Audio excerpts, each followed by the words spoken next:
Thanks, Lee. Like Lee said, I'm Christy Barson. I'm a new member of the steering committee for Thrive. And as Lee mentioned, if you haven't picked up the material, there's some really good material at the front. So make sure that you pick it up before you go. It talks about, this group has actually been meeting, this initiative has been going on for over 2 years. So it gives a really good history if you are new to the group. And I had the opportunity to hear Jane speak a little over 2 years ago. Mark Zuzik had invited some members of the community to the school, and I remember leaving that presentation and just being really surprised by some of the statistics that she brought up. And it was a good reminder to me that oftentimes we view the world through the lens of the people that we're surrounded by. And so as a staff member at the chamber, a lot of my peers are employers, and so some of the statistics on poverty and some of the statistics on housing costs were really eye-opening to me. So we are hoping that you will find something in this presentation that's eye-opening to you and that you might have some more questions to dig into. So with that, I'll introduce our speaker, Jane Vanderpool with the Office of Performance and Analysis for Dakota County. The Office of Performance and Analysis functions as an internal consulting team for Dakota County's Board of Commissioners, the county manager and his deputy, and more than 24 department heads for 2,000 employees. They do policy research, performance evaluation, and process improvement. Jane has worked for Dakota County for just over 20 years, the first 9 as communications director, and since 2006 in various levels of management. Before that, she worked for the state legislature for 12 years in communications and policy analysis, and in several journalism jobs, including helping to launch Almanac on public TV, which is sweet. Jane is a Minnesota native and was a member of the Minnesota National Guard for 23 years. She has served on the Egan Foundation and the Metro Area Citizens League for many years and is currently the chair of the Egan Planning Commission. So please welcome Jane. Christy, thank you. All true. So when Christy said she was here 3 years ago when I did this, and she left the room, I thought she was going to say, I totally fell asleep. Because this is a lot of data, and it's not put together in a Tableau kind of a format. It's just lots of charts and lots of graphs and lots of information. And I zip through it pretty quickly because I deal with it every day. So hopefully some of it will be something that is important to you, and hopefully some of it will stick with you long enough that it is helpful in some way. So Christy did the elevator speech. I don't need to do that. I would like to say that most of the information that I'm going to talk about tonight is stuff that we already have on our website somewhere. Not all of it, probably 2/3 of it is. We have a community indicators section on our website that does use Tableau, and it's really cool, and it's way more cool than these static slides are. So if you are interested in other kinds of data that we're not talking about tonight, you can find that on Dakota County's website. Just go open up our website and in the search function, put in community indicators, and it'll pop right up. So let's talk a little bit about some of the data that we use here. We generate in Dakota County almost none of the data we're talking about here. We do a little bit because we have obviously our own human services caseloads. But other than that, almost all the data is from public sources, and if I can find it, you can find it. So I'm going to go through this really quickly. So you all know about the census.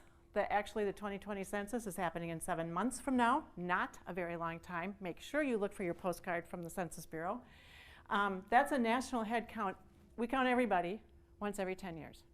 That's a long time in between censuses to try to figure out information about people that has to do with demographics and socioeconomic factors. So after the 2000 census, the Census Bureau decoupled what they used to call the long form, which is where all the interesting questions are. They decoupled that and called it the American Community Survey, and since then they've been sending out, since 2004, about 3 million of those a year. About 4,000 of them come to Dakota County. They get a response rate of between 90 and 92% from us, which is extremely high for any kind of a survey, which means the margin of error is pretty low for all the questions that are in it. I think it asks 115 questions. So that's a really rich data set. However, 3 million surveys that are sent out across the country in a year means that the Census Bureau is always really slow about publishing all the new data. If we were doing this presentation a month from now, we would have the 2018 data available to us, 2018, not 2019. So already we're a year behind. What we have now is 2017 data for the county as a whole, but because the number of surveys for a city as small as Hastings are too small to do data, they don't even show us annual data. So all of the data that I'm talking about for Hastings or any of the other cities in Dakota County is actually 5 years of data collected and run through their algorithm. So it's 2013 to 2017, okay? That's different from 1 year data, because in 5 years, and you're talking about socioeconomic stuff, a lot can change. So we just have to kind of keep that in mind, that that's 5 years of stuff that all gets mushed together. We also use information from Minnesota Compass, which is a product of the Wilder Foundation. It's terrific if you've never used it. The Met Council and various state agencies. Bet you never thought I'd get through that slide, did you? All right, so some of the highlights we're going to talk about tonight are demographics and some economics and some housing stuff. So here are some very broad trends in demographics that have to do with Dakota County. Oh, and by the way, I have to tell you, that graphic, that's not even mine. I stole that from Mark. I don't even remember where I stole it. We won't tell anybody. The interesting thing about these demographic trends is I did not change, I think I changed 2 words on this slide. Most of it is exactly the same as it was when I came and talked to you guys 3 years ago. And the reason for that is because big demographic trends move like a big ocean liner. They just don't change a whole lot. So I'm going to go through a few things for context, and then we'll get down to brass tacks here. So the first thing I want to show you is the population of Dakota County is about 14% of the total metro area. The big kahuna here is Hennepin County, always has been, always will be, probably, till the rest of us catch up. Dakota County is the 3rd biggest county in the metro area, and of course the 3rd biggest county in the state. And these percentages of population have not changed greatly in the last couple of decades.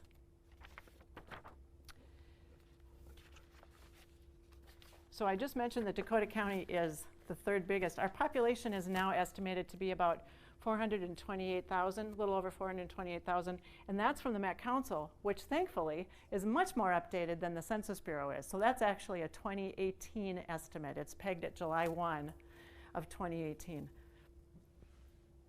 What else do I need to say about that? Oh, and I plugged in Hastings here too.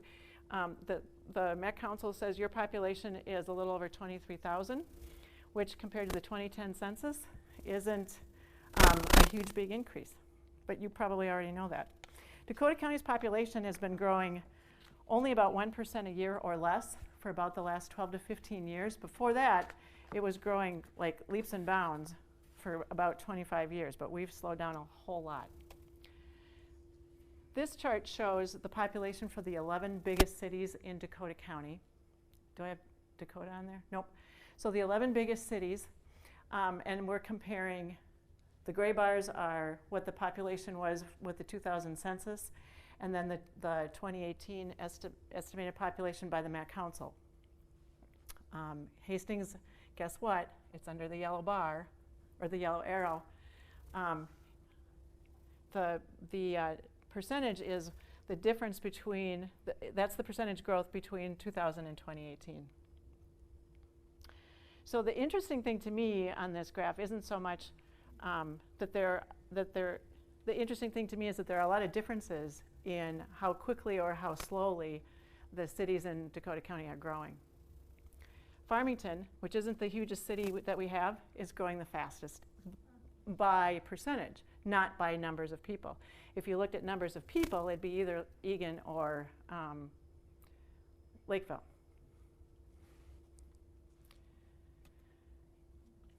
So let's talk a little bit about diversity.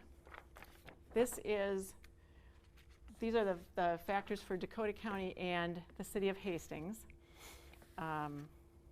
This is 2017 data because I didn't think it'd be a good idea to mix 2018 for Dakota County with 2017 for the city of Hastings. So they're the same. you can see that that Dakota County has about 1 in 5 people who are people of color, meaning they're not white, and that includes Hispanics. In fact, about 40% of Hastings' non-white population is Hispanics. And Hastings is about 7.8%, which is growing fairly quickly for a small city. In fact, that's doubled, just like Dakota County's has. That number has, or that percentage has doubled in the last 17 years. And what we have here is, wait, what did we just do? Did I just do that one? No, okay. So as you can see, Hastings has just a little bit under 8% people of color, and that is one of the smaller percentages of all of the major cities in Dakota County. In terms of diversity in the schools, these are school districts, not the cities, and the brown bar that represents Dakota County is the county-wide value. It's not the average of the school districts. It's just if you look at all of the data for all the kids who are in in Dakota County schools, it's 36% of kids who are non-white. So it's not too surprising probably how this rolls out, but Hastings, notice that this number is very different from the one I just showed you for the total population. It's almost twice as much diversity in schools as there is in the general population. And that's because families that are of childbearing age are a little bit more likely to be diverse than are people who are seniors, who are counted in the overall population but not the school-age population.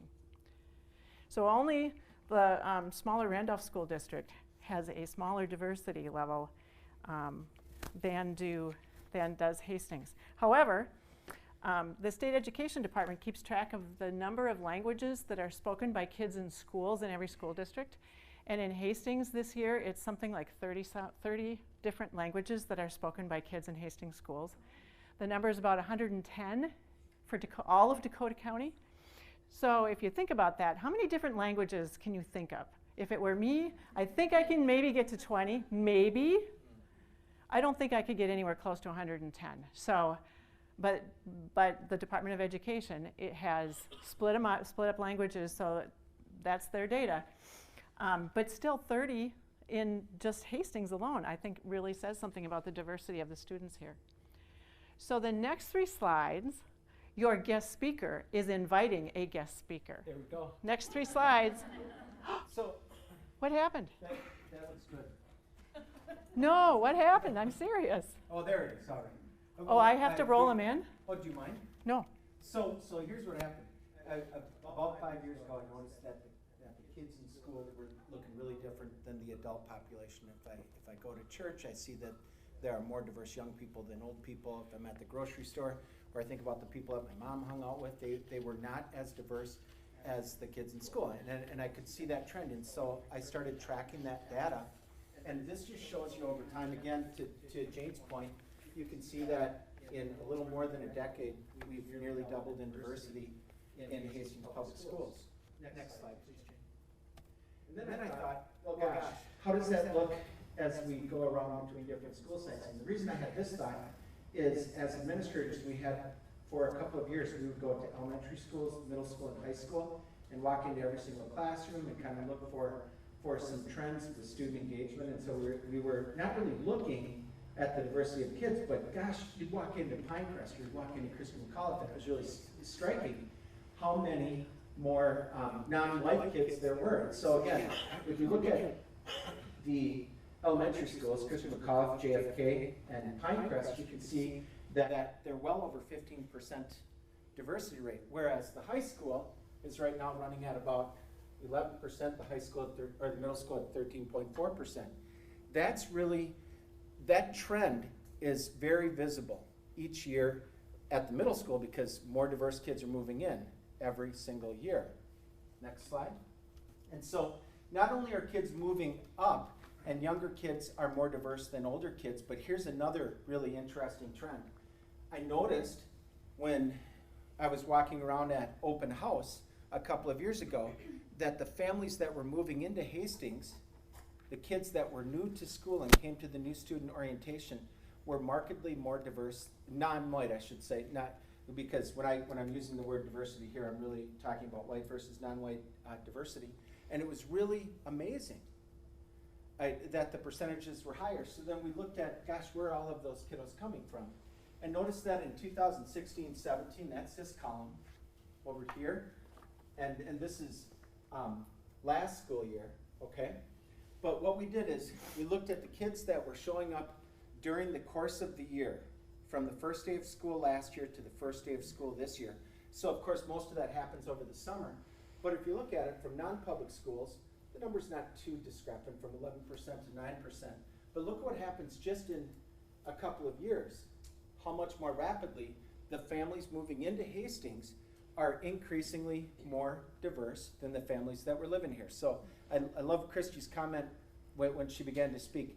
We fall into a trap of seeing us as we have been or as we are and not who we will be.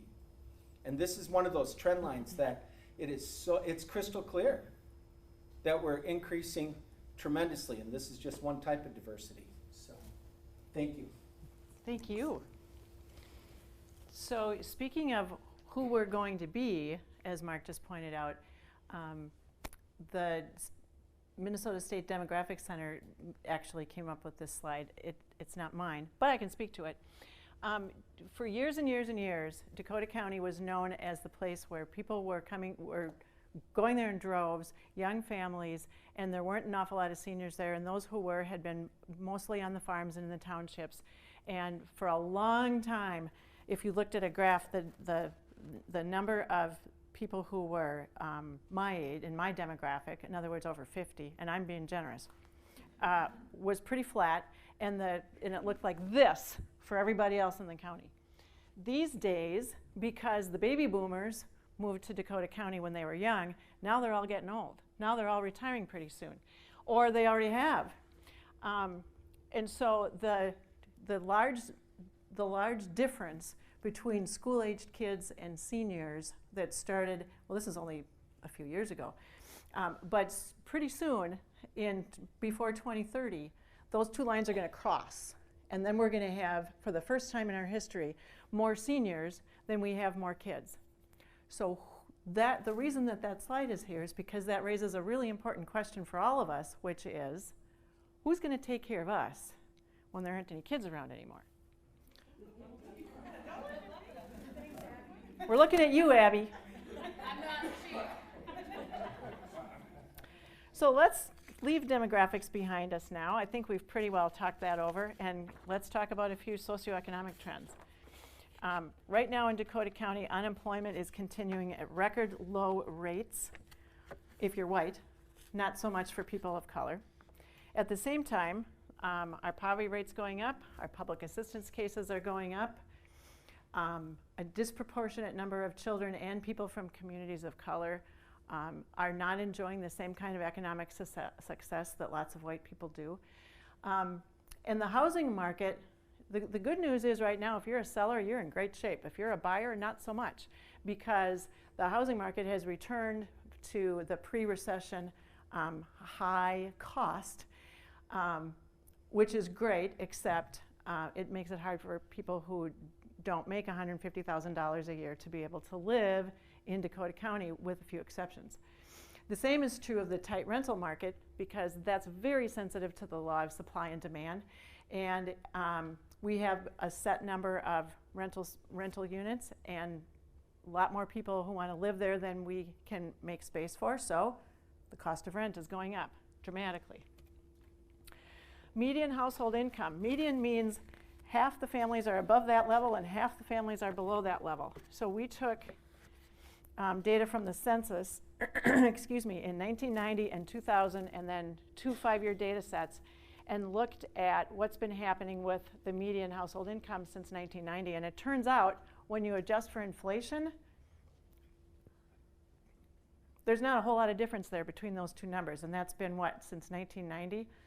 You're smart people, you can do the math. That's a long time ago, and there's not much forward progress being shown there.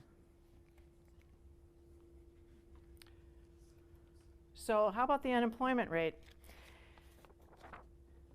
This really looks messy, doesn't it? I see this all the time, and I don't really look at it very carefully very often. So the US numbers are in the red on top, and then the Minnesota is the kind of brownish or dark yellow below that, and then Dakota County is the green line below that. So what we can see here is Dakota County, all of three of these are pretty similar. They're just a little bit, I mean, the shape, the trend line is similar. It's the US has more unemployment than Minnesota does, and generally speaking, Minnesota has more unemployment than Dakota County does. This only goes until the end of last year, but so far in 2019, Dakota County is at an all-time low rate of unemployment since anybody has been measuring it. And I'm not talking about me, I'm talking about the state agency that is where this data comes from, which is DEED, Department of Employment and Economic Development. So the last time I heard somebody from DEED talk about this, they said in many places in the state of Minnesota, there are actually more vacant jobs than there are people to fill them because our unemployment rate is so low. That may change, because if you pay attention to the news these days, then you're probably hearing all kinds of, especially last week, I think there were 4 or 5 different things that happened, and the headline was, oh, that's an indication that we might be going into a recession again. And we have had more than 10 years now of economic growth, which is a really long time before correction happens. Commissioner, come on in. Here's a seat for you right up in the front. So economists call, when the economy goes in a tank like this, the economists call that a correction, because it's a lot easier to stomach that than the bottom is falling out of every market you can think of. So we'll see what happens over the next few months. Who knows? I'm not an economist. All I know is what the media tells me. Hopefully it won't be terrible and it won't be long lasting. So I also pulled, unfortunately DEED doesn't show us, there's not enough data to show us an unemployment rate for Hastings, but one of the questions on the American Community Survey is, have you worked in the last year? So you can get unemployment data from the American Community Survey, and it says for that mushed up 5-year period, the average was 4.3% unemployed, which is pretty similar to what that same time period looked like for Dakota County as a whole. Health insurance is another one of those socioeconomic indicators that we try to keep track of, because for a long time it was considered sort of a proxy for people who are in poverty. Lately, since the ACA passed, that's been a little bit less true. You can see, I think I have 3 years on here. So 2008, which is the dark bar on the end, that is data from the year before we really started seeing the effects of the last recession in Dakota County. Excuse me. 2013 is what the economy looked like pretty much after most of the effects of the recession were done and over with. The economists tell us that the recession ended pretty much in the towards the, I think it was the 3rd quarter of 2009. But socioeconomic indicators are all lagging. So we still saw a lot of effects of the recession in the data for at least 2 or 3 years after that. But by 2013, we were starting to turn the corner, and by 2017, we were well into the recovery. So the sort of interesting thing here is right after 2013 is when the ACA passed. Didn't really get implemented in Minnesota until I think 2014 was the first year. It might have been 2015. So with that, there's a big drop in the 3rd bar in each one of these sets. And in 2013, you can still see there's a fairly high rate of people who do not have health insurance across all of the counties, particularly Hennepin and Ramsey, because there's a bigger percentage of the population there who are living in poverty. So the uninsurance rate in 2017 for the state of Minnesota was 5.1%. We're doing a lot better than that. And for Hastings, it's 3.7%, which is very close to Dakota County's average. Poverty rate. Talked about that a little bit. Before we can talk much about what the rate is, I think it's important because we're going to touch on this in several slides here tonight. And there are, I know, a lot of people who work in community-based organizations in this room who know this because they live it every day. The poverty rate it's a level that is set by the federal government. It was set in the 1960s, and it didn't include things like cost for childcare, cost for transportation, cost for health insurance. It was very, very basic, and it has been adjusted only for inflation since then. And there are a lot of social scientists who think we should scrap it and start with something else because it's completely out of whack.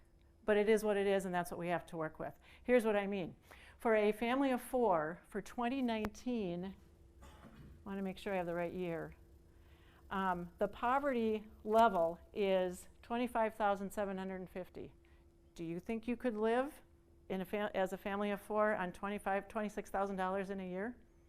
Most people pay more than that for their mortgage alone.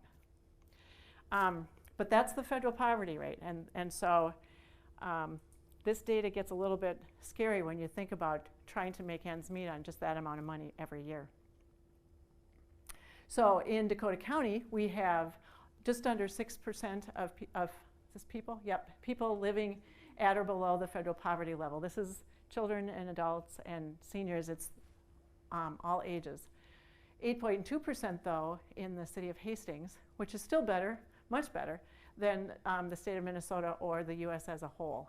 And you can see that the 5.8% is higher than Anoka and Washington counties, which we like to compare ourselves with. So in Dakota County, that 5.8% doesn't, 6% isn't a whole lot, but if you translate that into actual warm bodies, that is 25,000 people in Dakota County who are living in poverty, which is almost exactly the same amount of people, men, women, and children, who live in the entire city of Rosemont. That's where our poverty rate is. If we look at poverty rates by cities in Dakota County, you can see that Hastings is perhaps a little bit on the higher end towards the bottom of the chart.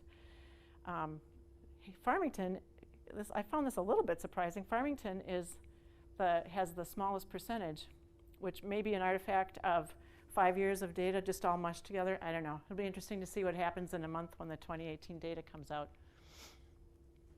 So that's what we look like as a county.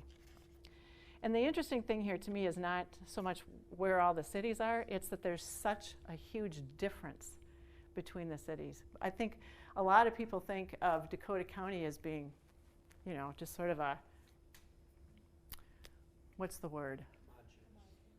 Thank you. Not a lot of difference between everybody who lives here, but there is. So this is something that I did not talk to you about, I don't believe, 3 years ago, because I'm not sure I knew about it then. But I got a little excited about it a few years ago. I didn't have time to update it, but I want to talk to you about it.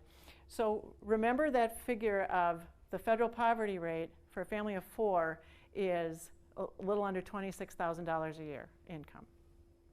Well, Deed sat down, these are economists and social scientists and demographers. These are really high-test, well-trained, very bright people who work for the State Department of Employment and Economic Development. They sat down and said, let's figure out what it really takes to live in Minnesota these days. And so they looked at things like, this is not a fancy lifestyle. They tried to figure out what they call a basic needs cost estimate is. So it's not a summary of consumer expenditures. It's what it takes to live in communities. And this is what they did not include: entertainment, eating out, recreation, health club memberships, alcohol or tobacco, savings accounts, vacations, college tuition, or retirement deferrals. So this is what it takes to have a house, to feed your children, to buy health insurance, to put clothing on your back, and not much else. And according to Deed, when they pulled together all this information, and they factored in things like property tax differences in different communities and that sort of thing, they came up with, in Dakota County, you need an income of $70,000 in order to be able to have a basic subsistence cost of living. That's almost 3 times as much as what the federal poverty rate is.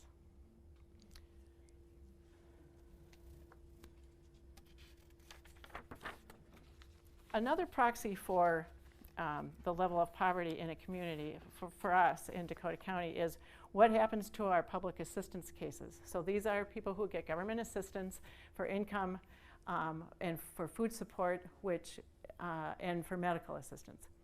So when we hold this harmless for population growth, in other words, we're calculating this caseload on the caseloads per 1,000 people who live in the county. So as the county grows, that's how the math works. You can see what's been happening to the caseloads since 2005. This is the bump where the recession happened from about 2009 over to about 2011, maybe into 2012. This is the one part of the ACA that when it passed was allowing more people qualify for medical assistance. So that's what that bump was. But the practical matter for Dakota County is, in the last 10 years, our total public assistance caseloads per capita have almost doubled. And we've been in an economic expansion for a decade.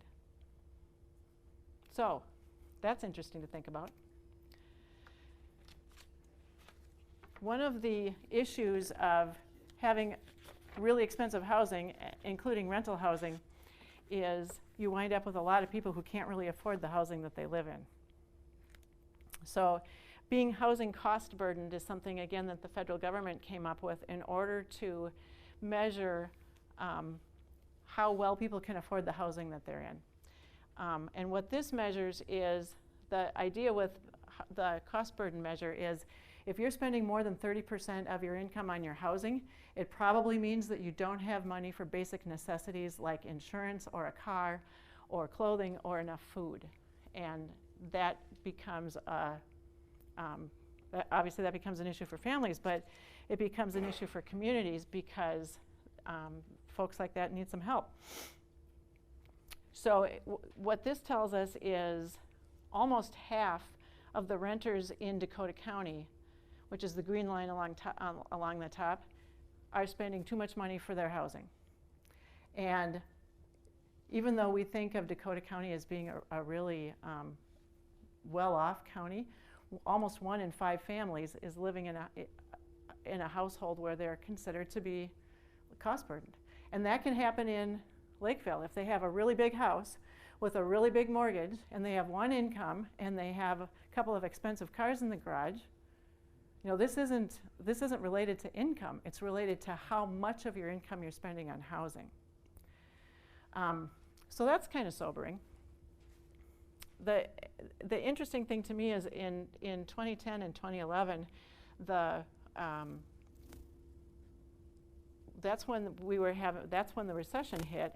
A lot of people. That's also when the housing crisis happened. So there were a lot of people who were leaving their houses because they were losing them because they couldn't make their balloon payment, and they were trying to find rental housing, and but yet, which caused the price to go up for rental housing. But yet, we had a lower percentage then. Can I see what that was? Oh, screwed it up. Sorry. I won't even try that. Then we do it currently. So in Hastings, that figure is 43%. It's almost exactly the same. It's 43% of renters and 16% of people who have a mortgage are living in a cost burden situation. So here's another little factoid that I want to throw out about the rental community.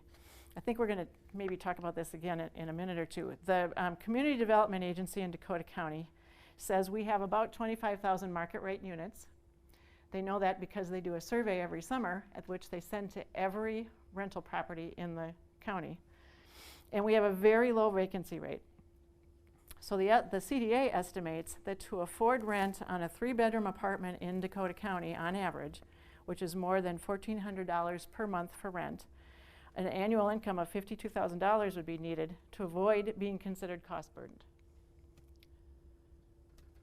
So let's talk a little bit about housing, since we just sort of backed right into it.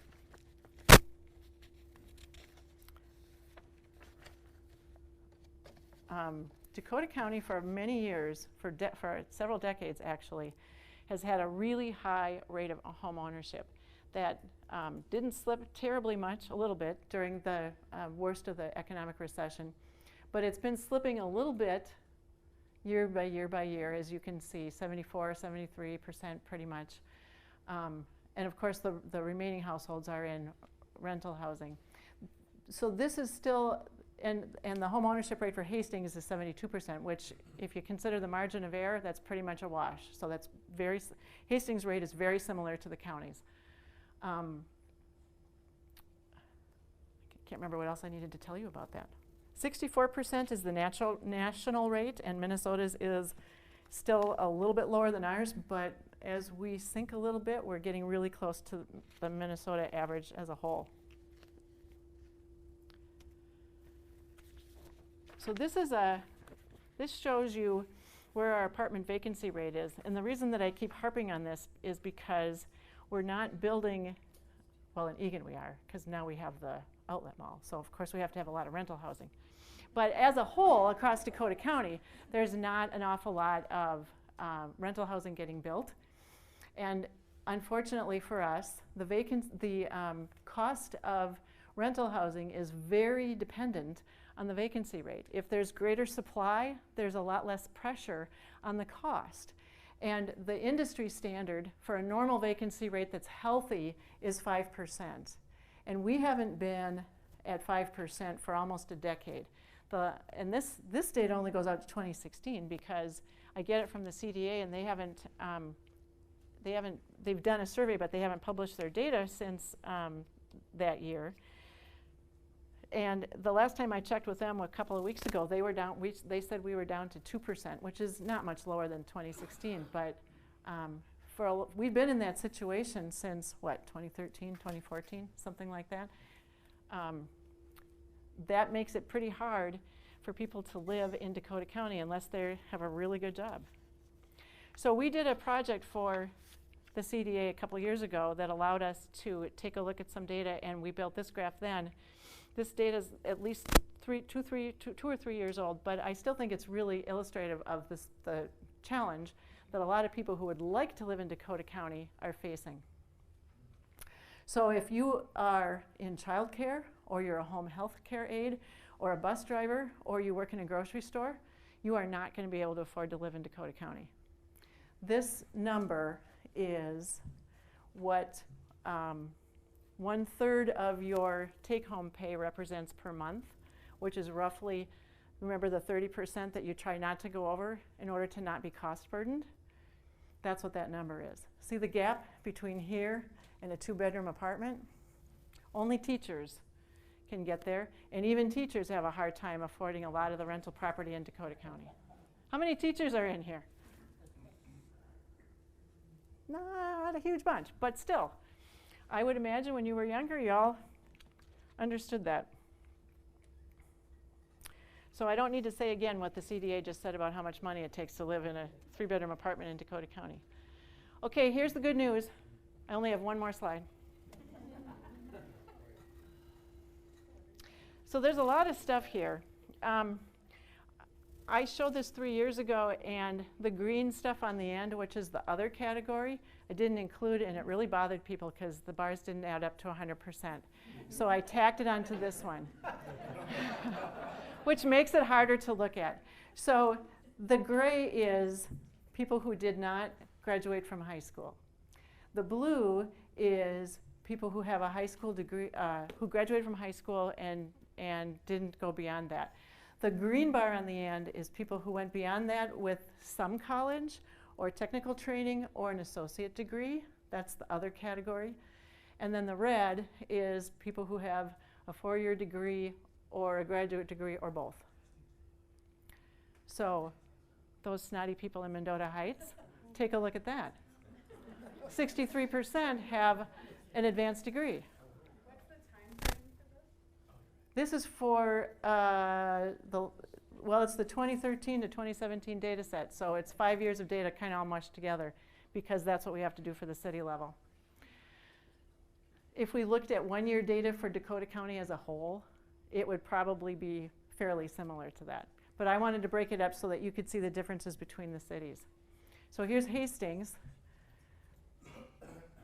There are more people in a higher percentage of people in Hastings who who got done with high school and didn't go beyond that in their education than there are in any of our other cities.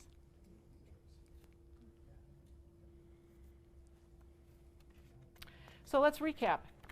The population across the county is becoming more diverse, and pretty soon seniors are going to outnumber the number of kids that we have.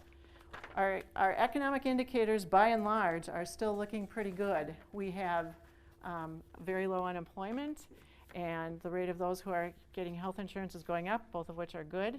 We already know that housing is out of reach for some. About 1 in 5 of homeowners are cost burdened, and many people who don't make more than $30,000 or $40,000 a year can't even afford to live in rental housing in Dakota County. But good news, as a whole, we're better educated than most people in Minnesota, and definitely better than most people in the US. This is a list of the resources that we used for this presentation, and that's it. Are there questions? Yes? Yeah, I understand we can talk about people of color. Do you have a way of breaking out the data that identifies people of different nationalities that are moving? What's our immigrant population rate like? Do you know that? Sort of. The number for Hastings is low enough that it's going to be pretty close to the margin of error, which means it's pretty suspect, because remember, it comes from the ACS, and it's 5 years of data that gets mushed all together. I can tell you that we looked at that in depth. Our county manager is really interested in immigrants because that's how most businesses are filling the jobs that they have vacant right now. So he's been pretty interested in that, and we crunched a bunch of data on that 2 years ago, and I can't remember exactly what the stats were, but it seems to me it was something like 40% of the population growth in the county as a whole in the last 5 years was from people who are moving in. Now that isn't just immigrants. That's people who, an immigrant in the eyes of the Census Bureau is somebody who didn't live here last year. Okay? So it's people who are mobile. They're moving to Dakota County from, who knows, Washington County or Traverse County or Wisconsin, heaven forbid. But it also includes people who are immigrants in the sense that I think you're referring to. So yes, the numbers are there, and you can find that data, but for a city the size of Hastings, it's hard to pin it down with any great accuracy. Mm-hmm. Other questions? That poverty rate, it was like 82% for Hastings. I can't remember. 8.2. It was 8.2. I'm sorry, I can't remember which slide it was. Do you know if there's a way we can find what age that is? Or, are the 20-year-olds getting hit, or is it the Census Bureau in the ACS, when they display that data, it's in a data warehouse called American Fact Finder. If you Google it, it'll pop up. It's not very user-friendly. But it splits out children so that's 18 and under, who live in poverty, adults, which they consider 18 to 64, and then seniors, who are 65 and older. So it's really, that's one of the automatic data tables that they have that will come up. And Abby, if you want, I can email you the table tomorrow when I'm back in front of my computer, so you can see what that looks like. I think you can get, if you poke around enough, I think you can get poverty level by age grouping, not individual year, but it's like, 0 to 5 and 5 to 10, and it kind of goes all the way up to 65, and then they do 60, and they also break it out for people who are recent retiree age, so 64 to 68, and then they'll also have it for people who are 80 plus. Do you know what Hastings is, like the biggest age gap that falls under? I would guess it's probably children, but without looking at the numbers, I'm not sure. You have a fairly high population of seniors in Hastings too, so it could be that group as well. I'd have to look at the numbers. Deanna. And this is probably a question for Mark Zuzik. You're on alert, Mark. We've got a 14% minority population in the school district, what's the free and reduced lunch percentage? The approximately 24% right now in Hastings for free reduced lunch. Okay. That's So- really good. Yeah, Yeah. Countywide, it's a lot higher than that. Yeah, yeah, yeah, but that's gone up. It used to be about 14, I think. yeah. It hasn't moved very much in the last 5 years. I was gonna say, it kind of jumped into the 20s about 8 years ago. Yeah. And then It's been relatively stable. it sat around 22 to 26. So there's, I mean, I'm trying to correlate the 14% to the 24%. So there is a gap in there. It's not everybody who's a minority student who is connected to free and reduced lunch. You've got. Oh, yeah. Oh, it's no, it's not even. It's the word. Yes, Bronwyn Scove, thank you for this. What was the median income for Hastings compared to that $70,000 subsistence household income? I think they were really similar. Do you want me to find the slide? I'm sorry, I couldn't backtrack the math in my head. I don't do mental math well. I just talk a lot. I'm right there with you. It looks like Hastings is the blue number. It's almost exactly the same. So that, But that's the median, remember. That's the average. that's the average. But that means half, right? The median is half are above and half are below. So that's the level right in between. A little less than half of our population is living at or below subsistence. Well, this is household income, and what we were talking about before was by people. So it's pretty. You could maybe get away with that. It's pretty close. I would say it's pretty close. Thank you. Yes. Other questions?